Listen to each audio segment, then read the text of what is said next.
So நல்லா பார்த்துங்க, isotope இந்த டயகனலில் இருக்கிறது மட்டும் சேமாக வரும். Atomic number, mass number, number of neutrons. So atomic number சேமாக இருந்தால் அது ஐசோடோப்ஸு, மாஸ் நம்பர் சேமாக இருந்தால் ஐசோபார்ஸு, நம்பர் ஆஃப் நியூட்ரான்ஸ் சேமாக இருந்தால் ஐசோடோன்ஸு.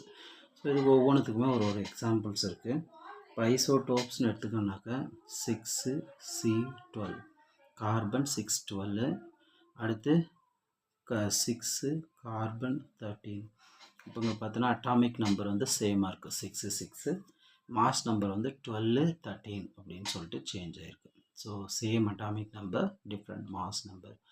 நியூட்ரான்ஸ் கால்குலேட் பண்ணனாலும் அதுதான். நியூட்ரான்ஸ் கால்குலேட் பண்ணுறதுக்கான formula mass number minus atomic number. So mass number 12 இருந்து 6 மைனஸ் பண்ணோம்னா 6 கிடைக்கும். இங்கே பார்த்தோம் அப்படின்னா மாஸ் நம்பர் 13, 13 6 மைனஸ் பண்ணால் 7. அப்போது மாஸ் நம்பர் ஆஃப் நியூட்ரான்ஸ் வந்து